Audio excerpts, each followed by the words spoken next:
Binawian ng buhay ang nursing student na si Wina Tricia Yeban ng Rosario Malinaw, Aklan.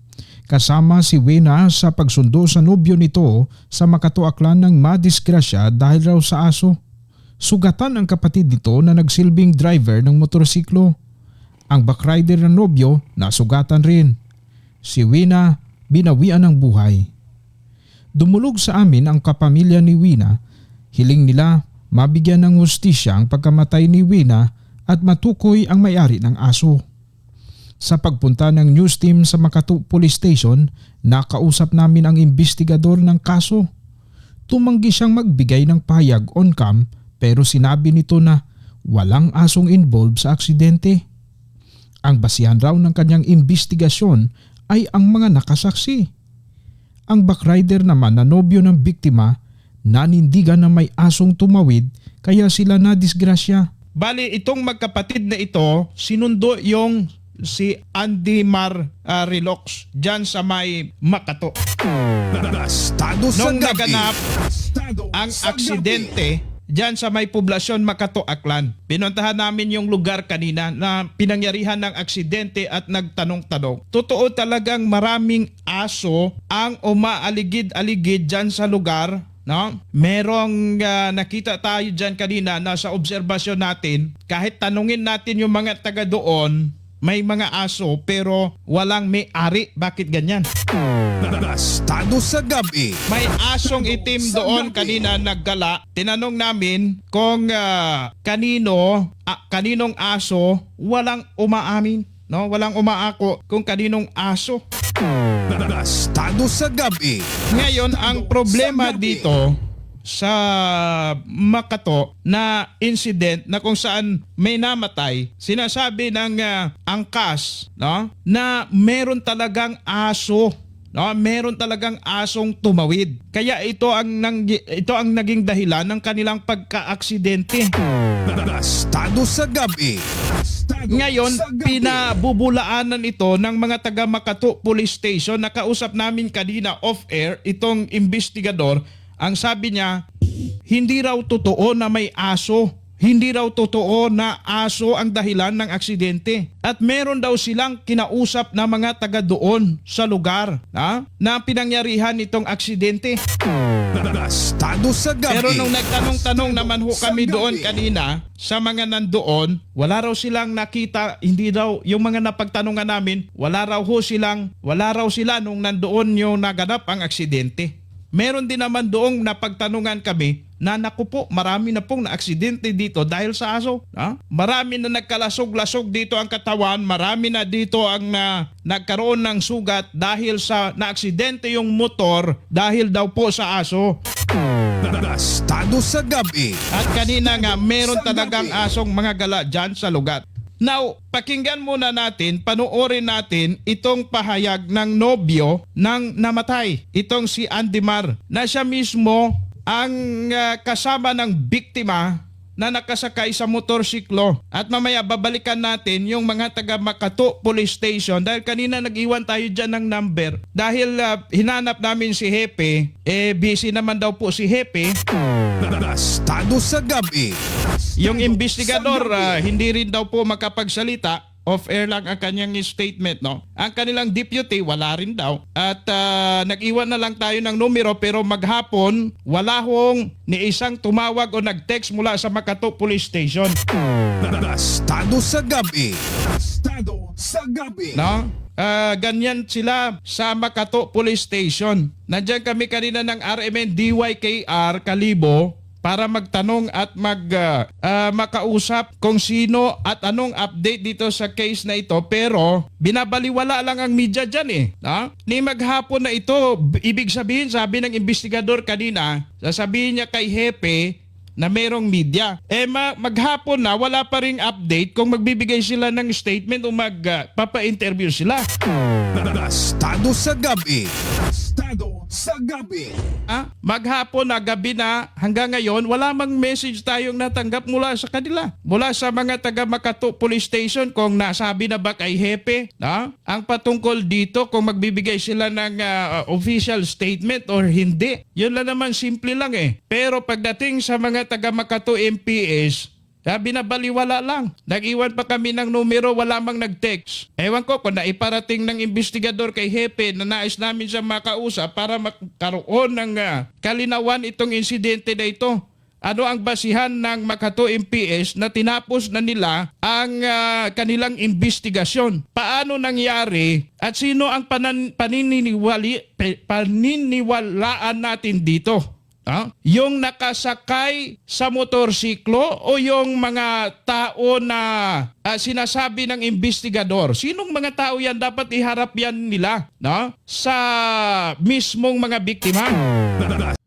Narito panuorin natin yung pahayag, ang panayam namin dito sa boyfriend ng biktima na mismong backrider kasama doon sa naaksidente. Nang aksidente kayo. Sige po. Sige lang. Okay lang. Ako lang hawak. Kasi ganito kasi yan, sir. Dati pa kasi nagaplano na kami ng girlfriend ko na mag-i-invite niya ko dito sa Atian de Rosario kasi first time ko. Kaya dapat nung gabi na yon kami noon, magmamas dance ba? Doon sa plaza. Nang Makato. O dito na sa Rosario. Sa Rosario. Okay. Dapat kasi Saturday ng morning ako susulungin ng kapatid niya. Kaso may meeting kami, may reporting kami dyan sa Mansya, sa Langing Banwa kasi nagtatrabaho kasi ako sa finance eh. Kaya sabi ko, kinausap ko yung GF ko saka yung nanay niya kasi yung nanay niya nasa hospital sila. Binabantayan yung mama, yung lola niya, yung mama niya. Kaya sabi ni nanay, sabi ko kay nanay nga, gabi na lang, sinabi ko rin yung kay Renz, yung kuya ng girlfriend ko na, gabi na lang ako itsulungin, mga alas 6 gabi kasi may reporting kami. Alas 3 na yung reporting namin matatapos alas 5. Kaya yun, nung natapos na, si nanay, sinabihan niya ako na magsama na lang daw ako sa ambulance ni para hindi na kasi nandun ako sa Langing Banwa, agyan lang ako eh. Pero kasi uwi naman yung uwi lola yung niya. ambulance. Pero hindi na tugma yung oras kasi gabi na natapos. Nag-celebrate kasi kami noon kay yung mga staff na yun magre-reshuffle na.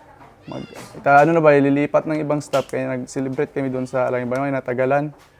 Tapos nung umuwi na ako sa sa opisina namin, doon na nag-chat ako sa girlfriend ko kasi si Nanay Jubel, bukod chat online. Kaya nag-chat ko sa akong girlfriend nga gano'n na libre na ako magpasulong. Pero si Renz talaga yung nagpangako sa akin na magsulong sa akin. Sundo. Magsundo sa akin. Si Renz yung kuya niya kasi planuhan namin yun eh. Na kami dito, mag-celebrate kami at Atian, mag-disco ba sa plaza sa Rosario. Gano'n, nag-video call kami ng girlfriend ko. Tapos yun, nalungkot talaga ako kasi naka-prepare na lahat ng dadalhin ko ba na para dito. Nalungkot talaga ako kasi wala daw wala magsusulong ba. Tapos sabi niya sa akin, wala dito si Renz, saka yung panganay talaga nandun din sa plaza daw, lang sa cellphone Nag-drums na. Yung nandiyan doon sa plaza. Tapos sinabihan ko siya na, sabihan mo si nanay mo, kontakin si Renz kasi si Renz talaga yung nangako na Susunduin ka doon. susunduin. Ako siya talaga yon yung nangako. Susunduin ka sa Numancia. Doon sa Makato. Makato na. Doon sa Makato. Kaya nag-chat ako kay Nini, dyan sa girlfriend ko.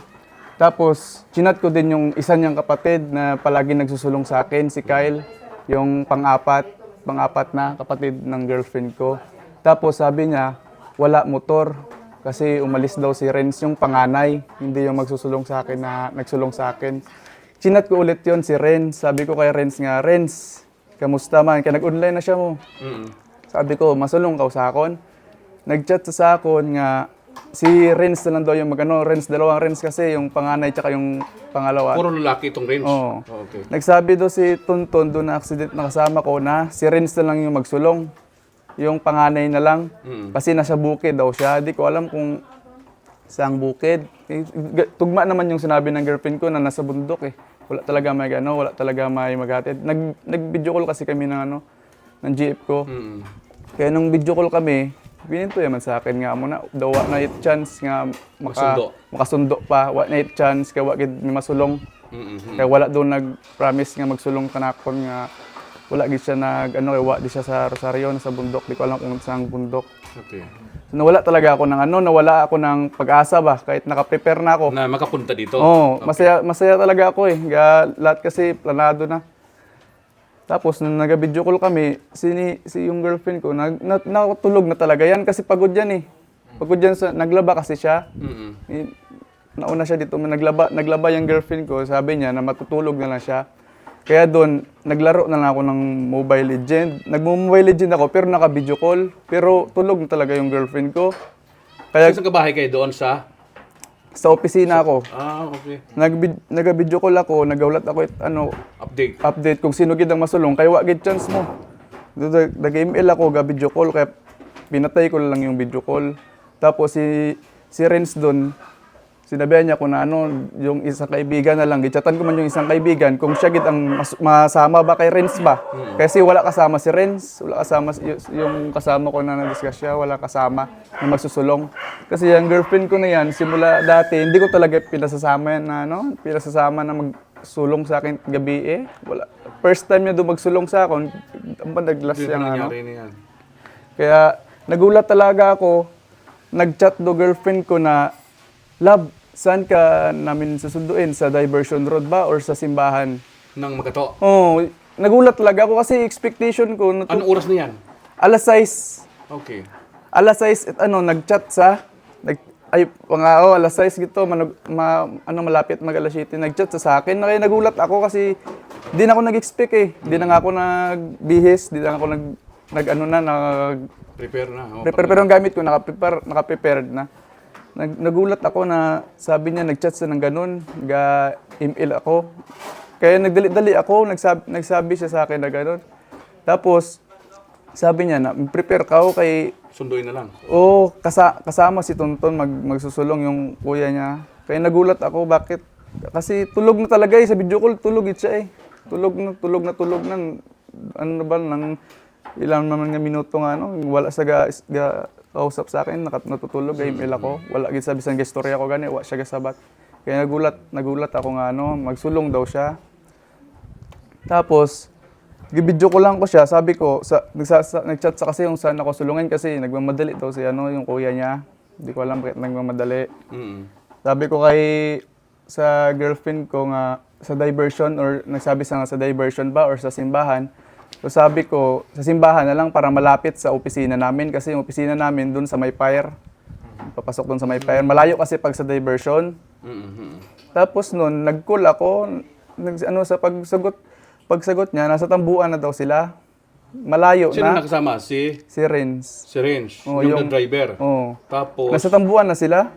Kaya hindi ko talaga ini-expect. sama na itong si Wina. Oo, hindi ko talaga ini-expect na sasama yan kasi hindi ko yan pinapasama eh. Alam ko naman kasi na delikado eh. Yung kapatid lang talaga niya, yung panganay Si talaga. Renz, si Wina yung sumundo talaga. Yung girlfriend mo dito lang na... Akala ko tulog yan eh.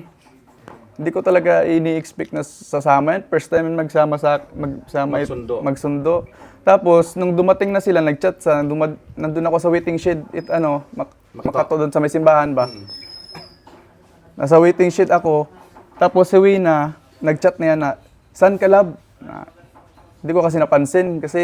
Bakit love tawag sa sayo, parang ganon? Love talaga yan. Love talaga yung call sign namin dalawa. Minsan langga. Kaya sabi ko, nalapaw sila pasok doon sa may simbahan na nakita ko sila kaya pinuntahan ko. Yun nga, yung paano na kami, nag-uusap kami ni Renz. Renz, yung iinumin natin mamaya, Renz, nang mag-red doors ba tayo or hard? Ganun yun, nag-uusap kami. Tapos sabi ni Renz, ganun, red doors na lang daw.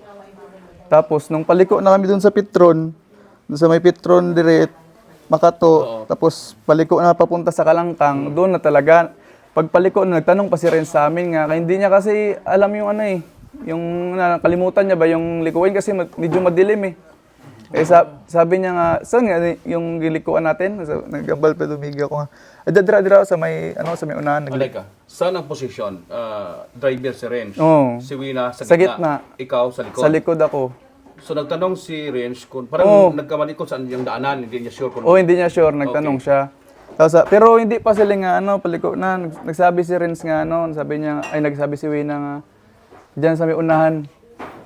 Pagliko namon, doon binigay ko yung cellphone ko binigay ko sa mga GF ko. Sabi ko nga, lab, bawakan mo lab yung cellphone ko lab para ano kita ng maayos. Niyakap ko talaga yung girlfriend ko. Pag time nang binigay ko yung phone, nakita ko talaga yung ayam na ano, yung may itim na ayam eh. Pag ganun ko sa GF ko, pagyakap ko, kasi nakayakap ko sa gitna siya eh. Nagpikit do mata ko, nagsabi ko nga, may ido. Ayam, may ayam. Pero si Renz, di ko alam kung napansin niya do ayam. Kasi yung ayam, ano talaga eh, ganito, arid, nandito kami sa gitna ng kalsada, dito talaga sa gilid, rektal ang dumaan. pagitna. Hindi, tumakbo. Dumaan lang yung ayam. Hindi, tapos yung takbo namin, hindi naman masyado mabilis. So nabundol talaga yung aso? Oo, nabundol talaga yung aso, pero hindi ko na, napil ko na nabundol kasi sumimplang kami. Sumimplang kami, tapos napil ko yung may paangat do motor eh. Motor. Kaya ako, So ikaw, anong nangyari sa'yo? Saan ka? Linipad? linipad talaga ako. Pag pinilit ko talaga na, pinilat ko na tumayo. Kahit yung ulo ko, do medyo, yung ulo So ko si ba? Wina, anong nangyari? Saan sa banda? Si Wina, muning, ang Kalsada. kalsada.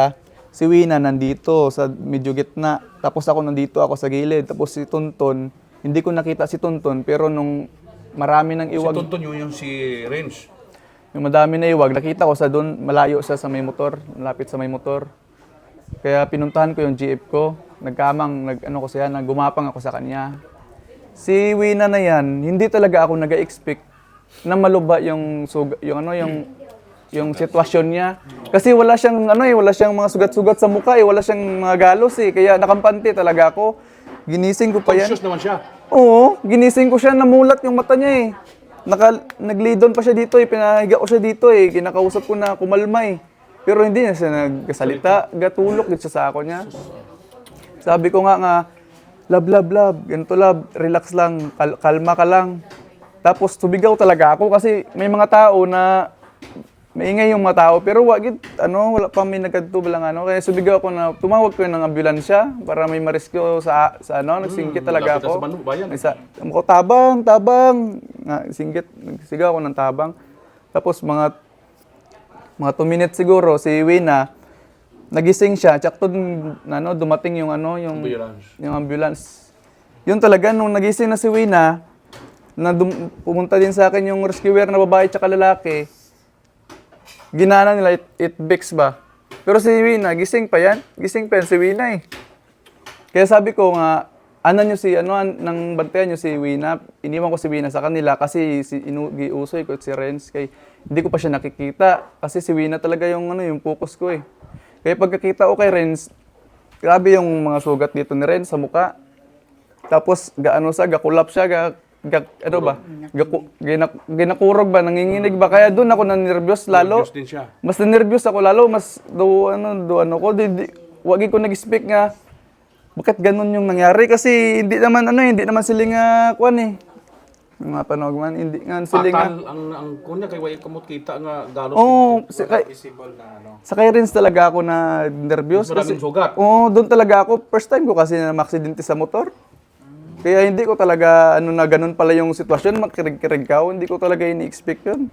Kaya pinuntahan ko si Renz, gumapang ko kay Renz. Sabi ko nga, ang sabi ni Renz sa akin, si Renz, gumising din, pinipilit niya na tumayo. Pero hindi siya makatayo maayos. Kaya sabi ko, dyan ka lang, higa ka lang. Marami man tao nga gambal nga, sir, wag kang tumayo, so, itong sir. si Wina, sino nag-alalay after dumating Yung rescuer. Rescuer na. Iniwan ko sa kanila kasi pinuntahan ko si Renz. Nag-alala kasi ako kay Renz, kaya kirig si Renz pagkakita ko sa kanya. Tapos marami siyang sugat sa mukha ba. Kaya sabi ni Renz sa akin, si Wina, kamusta? Si Nini, kamusta? Balko, mayad si Wina. Kaya wag siya mga sugat sa nawong. Wag siya mga sugat sa nawong. Kaya nung pinuntahan ko na, tinawag ako ng pulis. Sabi niya nga, dami kasi nagsasabi nga sir, si Sir na 8 Card Inc. Kilala kasi ako ng mga tao doon. Kasi may mga member ako doon na nakakita Kaya pinuntahan ako ng ambalas ng pulis na punta ka dito, ano pangalan mo, ano pangalan ng mga kasama mo, iningi yung information ko. Pero hindi ko, nagisugid ko lang yung mga pangalan, pero yung nasulat ko lang, kay Wina lang talaga yung nasulat ko. Kasi inakit na siya doon sa ambulance. Kaya sabi ko nga, sir, pwede nga, magsama muna ako sa girlfriend ko, sir. Kasi natatakot ako eh. Kaya nung pagsama ko, si Wina, ano pa, may pa, gatulok ka, pero may gadugo na rin niya. Internal hemorrhage siya. Kaya grabe na nagtangis ko sa iya at harap. Kinahambalan, sinabihan pa nga ako ng lalaki na rescuer na, sir, magpakatatag ka, sir, kasi pag umiyak ka, sir, mas lalong makakabahan yung girlfriend mo, sir. Ginaamo-amo ko na siya, tapos nawala na, napiyong talaga, nakatulog talaga si Nini. Doong nakatulog na, sinabi pa nga na bawal daw patulugan kasi ginakunta ko si nanay niya nga. Naipuntahan nyo kami dito sa, sa provincial na kasi na-aksidente kami, pati yung kapatid niya na gusto sana na yun yung magsulong. Si Tonton ba? Yung may panganay talaga. Yun talaga ginaduso niya kasi sinabi niya kasi na si Renz na lang yung pangalawa, ay yung panganay talaga. Yung magsulong na lang daw kasi hindi niya ako makayang sundoy kasi nasa bundok siya. Pero si Renz wa dire, di ba? Nandun sa plaza, nagit-amo-amo na. Kaya gikunta ko sila pagdating na sa provincial, doon na naglista ako mga pangalan ko. Pangalan ni Wina, pangalan ni Tapos Tonton. si Tonton, ulit na ng huli na yan dumating. Tapos si Wina, nung pinahiga na, gi-oxygen, ragok na siya, Kaya, Internal hemorrhage. kaya nga, hindi nga ako makapaniwala nga si Wina, yung GF ko, wala talagang sugat yan. Pero si Renz, ako, may mga sugat kami, may mga gadulugo kami, pero kami pa yung si Wina pa talaga yung hindi ba hindi ba stable do sitwasyon niya ba? Kaya hindi talaga ako makapaniwala. Baka bumagsak ulo talaga sa baldosa yan. Semento yan. Parang ganun yan. Gusto yung pagkakaalam ko nung kami may aso talaga. May aso gid nga nakita ko yung gid sa motor ya. Bisan si Renz interview si Renz kaya siya yung kabalo. Nakita do ang aso. Ano ang reaction nyo, sir, na kasing galing kami sa police station, sinasabi ng mga police ng investigador na sa kanilang further investigation, wala raw involved na aso. May aso talaga, sir. Yun talaga, sir, may aso. Kasi hindi kami matutumban nun kung walang aso Kasi hindi mabilis yung takbo namin Kasi paliko yun papuntang Kalangkang. So dapat kung walang aso doon, hindi talaga kami matutumba kasi wala namang mga motor doon. Walang mga motor doon. Eksaktong oras nyo nangyari na talaga. Sabi nila doon mga 9. Hindi yun 9. Hindi yun 9. 8, pasadong 8 yun. Mga ganun. It means wala pa nag-8. Mga manog 8 pa lang, temprano pa katama yun Temprano pa katama yun. Kasi dapat 6 ako sulungin Pero wala talaga may magsulong sa akin. Karamdam mo, sir, na talagang nakabundol kayo ng... Naramdaman ko talaga kasi pagbigay ko nung phone ko sa GF ko sa gitna, sabi ko nga, Lab, hawakan mo yung cellphone ko, Lab. Pag hawak sa cellphone, naghag ako sa kanya, ganyan hakos ko siya. Kita ko talaga yung aso, nakita ko yung aso, pumikit ako, nagsinggit ko, nagsinggit ko nga, ido lang muna. Pero si Renz, wako kabalong kung nag-react siya. Kung nakita niya kunway. Wala, open, ako kita, okay. Driver siya, makakpaling Kasi nakalow yung iwagit motor nakahay. Pag nakahay yung motor, makita mo doon sa unahan, di ba? Pero pag nakalow, sa baba talaga yan yung iwagit motor. Kaya nakita ko talaga yung aso. Nabundulan talaga yung aso. May nagpalak ba na bago kami tapos pinakita si Kapobling Archie na litrato. yung talaga yung aso na yun. Itim to, promise. Ito lang ikog. Gala-gala daw yan dyan wala raw Itim na yan. Pero nung nare-rescue kayo, sir, wala na, hindi nyo... Wala na yung aso. Hindi ko na alam kung saan yung aso kasi makapokus ako sa girlfriend ko Hindi na nga ako nakapokus sa driver kasi si Wina talaga yung mas malapit sa akin na na tumumba ako, mas malapit si Wina sa akin. So yung pinapanawagan nyo ngayon is yung sana makita yung may-ari ng aso. Yun Para nga, para malaman kung may liabilities ba talaga sila dito. dapat talaga. Hindi talaga namin kasi yung aso na yan Pero may follow-up ng investigation ang PNP sa inyo dito, sir? Wa man. Pero yung mga kasamaan ko sa opisina, sila talaga yung ginasabihan magpa-blatter talaga para manod ang aso na yon. Kung sino yung na yon. Yung mga kasamaan ko yung kumikilos doon. Na simula nung nalaman nila na sa ospital ako kasi doon talaga ako, sumama talaga ako sa girlfriend ko kahit nga may... So kailan nababuyan ng buhay itong si Wina na? pasado hapon. Sabado na yan. No linggo. Linggo na. Kasi nung pinunta diyan sa provincial, stable pa eh. Piyong lang siya, pero pag sinabi ko talaga na, lab, naririnig mo ko, lab, galawin mo yung paa mo, lab, tsaka yung kamay mo, lab, ginagalaw talaga niya eh. Tapos nung nilipat na sa provincial, kasi yung CT scan siya, pag CT scan niya, gabi ginakausap ko siya kapag sinabi ko na galawin mo yung paa kamay mo, ginagalaw niya, pati yung yung pilit mata niya, yung maganon, pero hindi talaga niya mamulat. Kaya nung nalaman na sa CT scan, doon na ako kinabahan. Pero nung pagkalinggo ng umaga, mayad na. Daw, na ko nga makasurvive siya sa makarecover siya ba? Kay do BP niya, nasa 180 pataas. Gasaka daw, yung heartbeat niya. Kaya nagtanong ako sa nurse nga, nurse, ano ba nurse yung, nurse, para gumising nurse yung nurse. Sabi ng nurse na, sabi ko sa nurse nga, nurse, umihinga pa ba yung girlfriend ko? Kasi sabi ni Nanay Jubel na, kuha na lang daw yung gapahinga sa kanya. Yun na lang daw kasi, yung dumihang na tubo diyo. Kaya, pumasok ako, nagtanong ako sa nurse para hindi pala ako kabahan kasi yun ang sabi nanay. Nagkunto ko sa tabi ng GF ko, nagtanong ako sa nurse nga, nurse, hindi na ba na humihinga yung GF ko? Sabi niya, humihinga yung GF mo, sir, pero bulok, sir. Bulok na daw hininga niya. Kaya dapat yung heartbeat niya, magbaba ito 100 below. Tapos, mga ilang oras na, nakampante talaga ako kasi yung 182 to 190 na heartbeat, bumaba talaga. Nag 110, 115, yan na lang eh. Nag-hilo na, iwa nagatut. Pula, dati kulay pula, red eh, tapos nag-hilo na. Kaya doon nakampante ako, kaya kumain na ako, nakakain na ako. Tapos nagpaalam ako sa girlfriend ko nga, kasi gakontak sa akin area manager ko ging resibuan kasi ako bulong sa provincial, hindi na nga ako nakasikaso sa sarili ko kasi ginsamahan ko talaga yung girlfriend ko na magpa-inject ako ng infection ba. Pang pamanhid daw. 2 injection yun dito, wag dito. Hindi na ako nagpa-inject, kaya nag-contact do manager ko nga sir, ikaw sir, magpa-inject ka sir, kasi ginganan ka sang doktor eh, nga kinahanglan mo, kailangan mo. Gusto ko sir, biktima ka rin eh. Kaya nakampante na ako kasi si Wina, Inuuna mo talaga siya. nagsabi ako kay Wina, sabi ko nga lab, ginasabihan ko siya nga lab, nandito lab yung tita mo lab, nandito si kuya mo makmak lab, nagbabantay sa'yo. Gaano talaga siya eh. Ginaano niya talaga yung Sabi ng nurse sa akin nga, sir, sige sir, salita lang sir, naririnig ka niyan sir. Naririnig ka niyan. Kaya nung nakita ko yung yung heartbeat niya na bumaba na, nagkampante ako, nagsabi ako sa kanya nga, lab, aalis ako laba. Nandito naman si nanay mo lab, tsaka sila ni kuya makmak mo lab. Pati yung breast spread niya na babae, sabi ako na lab, magpa-inject ako laba. Kasi gapitik-pitik dulo ko eh.